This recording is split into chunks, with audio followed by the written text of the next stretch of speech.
Hi കൂട്ടുകാരെ, എല്ലാവർക്കും എൻ്റെ നമസ്കാരം. ഇന്ന് ഞാനിവിടെ തയ്യാറാക്കാനായിട്ട് പോകുന്നത് ഒരു അടിപൊളിയായിട്ടുള്ളൊരു റെസിപ്പിയാണ്. എന്താണെന്നല്ലേ, ഒരു പീച്ചിങ്ങ തോരനാണ് ഞാനിവിടെ ഉണ്ടാക്കാനായിട്ട് പോകുന്നത്.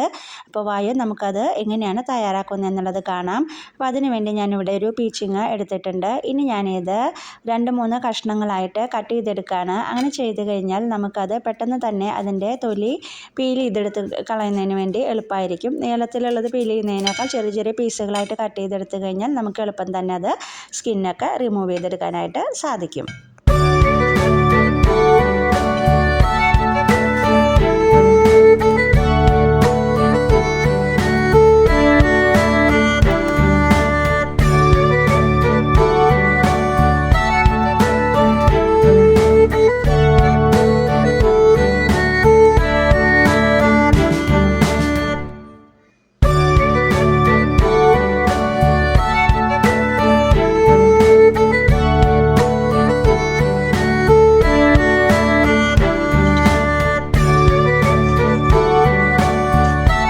ഇപ്പം ഞാനിതാ നമ്മുടെ പീച്ചിങ്ങയുടെ സ്കിന്നെല്ലാം നന്നായി പീൽ ചെയ്തെടുക്കുകയാണ്.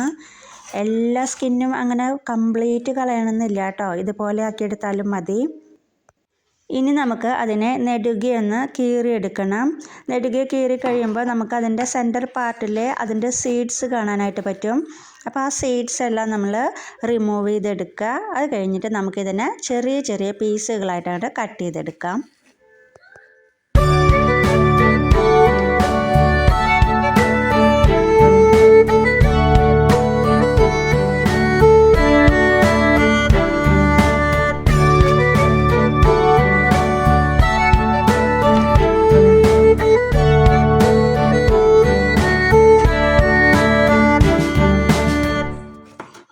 ഞാനിപ്പോൾ ഇതിനെ ചെറിയ ചെറിയ പീസുകളായിട്ട് കുനുകുനാന്ന് കട്ട് ചെയ്തെടുക്കുകയാണ്. നിങ്ങൾക്ക് പിന്നെ കുറച്ച് വലുപ്പത്തിൽ കട്ട് ചെയ്യണമെങ്കിൽ അങ്ങനെ കട്ട് ചെയ്തെടുക്കണോണ്ട് കുഴപ്പമൊന്നുമില്ല. പക്ഷേ ഇങ്ങനെ ചെയ്ത് കഴിഞ്ഞാൽ നമുക്ക് പെട്ടെന്ന് തന്നെ വെന്ത് കിട്ടുന്നതിനായിട്ട് സാധിക്കും. അതുകൊണ്ടാണ് ഞാൻ ചെറിയ ചെറിയ പീസുകളായിട്ട് കട്ട് ചെയ്യുന്നത് കേട്ടോ.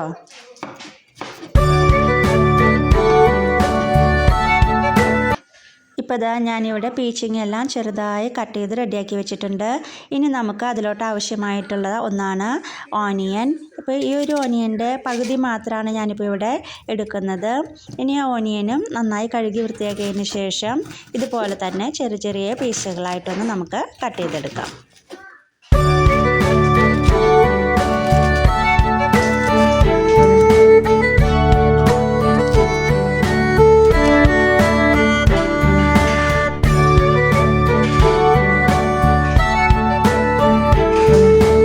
ഇനി ഈ തോരൻ തയ്യാറാക്കുന്നതിന് വേണ്ടി ഞാൻ 2 വലിയ വെളുത്തുള്ളി എടുത്തിട്ടുണ്ട്. അപ്പോൾ നമുക്ക് നാട്ടിൽ കിട്ടുന്ന വെളുത്തുള്ളി എന്ന് പറയുമ്പോൾ വളരെ ചെറിയ ഒരു വെളുത്തുള്ളി ആയിരിക്കും.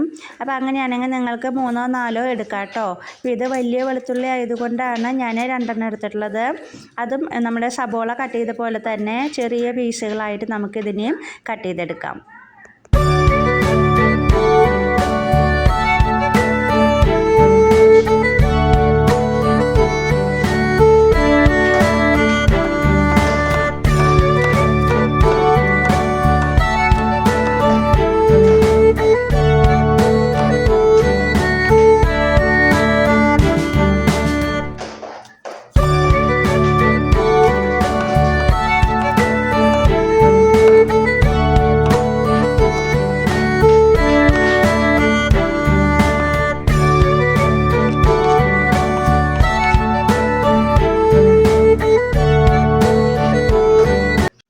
ഇനി ഇതിലോട്ടായി ഞാൻ കുറച്ച് കറിവേപ്പില കൂടി എടുത്തിട്ടുണ്ട്.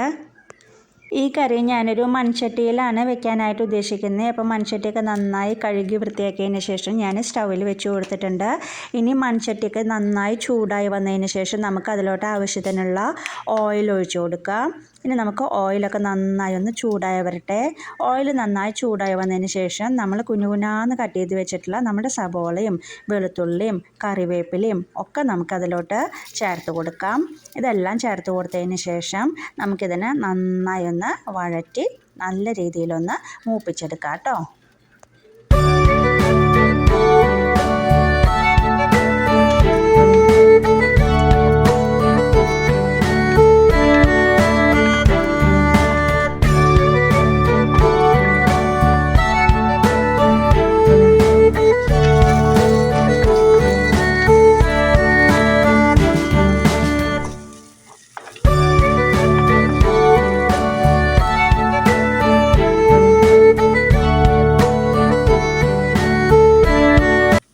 ഇനി ഞാനിതിലോട്ട് ഒരു 1/4 ടീസ്പൂൺ മഞ്ഞൾപ്പൊടിയും 1 ടീസ്പൂൺ മുളക് പൊടിയാണ് ചേർത്ത് കൊടുക്കുന്നത്.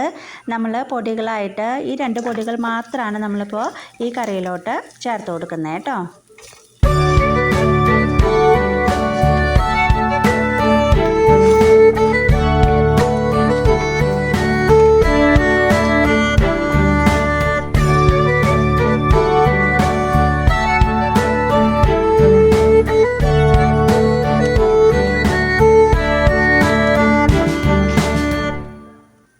ഇപ്പോൾ ഇതാ നമ്മുടെ പൊടികളെല്ലാം നന്നായി ഒന്ന് മൂത്ത് വന്നിട്ടുണ്ട്. ഇനി നമുക്കിതിലോട്ട് കട്ട് ചെയ്ത് വെച്ചിരിക്കുന്ന നമ്മുടെ പീച്ചിങ്ങ ചേർത്ത് കൊടുക്കാം.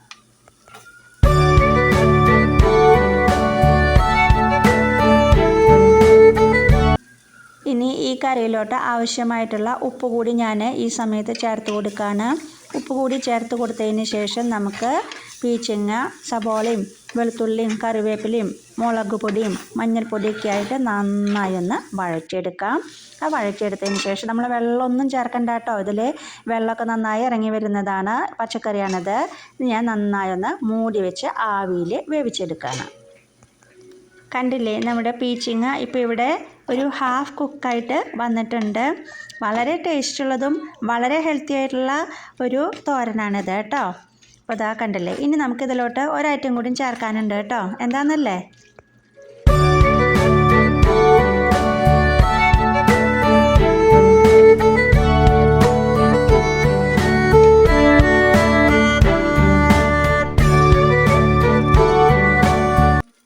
ഇനി നമുക്ക് ഇതിലോട്ട് ഗ്രേറ്റഡ് കോക്കനട്ട് കൂടി ചേർക്കാനായിട്ടുണ്ട്. അപ്പം ഞാനതിനായിട്ട് ഒരു കൈപ്പിടിയോളം തേങ്ങ ചിരകിയിട്ടുള്ളത് എടുത്തിട്ടുണ്ട്. അത് ഞാനിപ്പോൾ ഈ പീച്ചിങ്ങയിലോട്ട് ഇട്ട് കൊടുക്കുകയാണ്. ഇതെല്ലാം ചേർത്ത് കൊടുത്തതിന് ശേഷം പീച്ചിങ്ങയായിട്ട് നന്നായി ഒന്ന് മിക്സ് ചെയ്തെടുക്കാം. അപ്പോൾ നമ്മുടെ പീച്ചിങ്ങ തോരൻ ഇവിടെ റെഡി ആയി കഴിഞ്ഞു.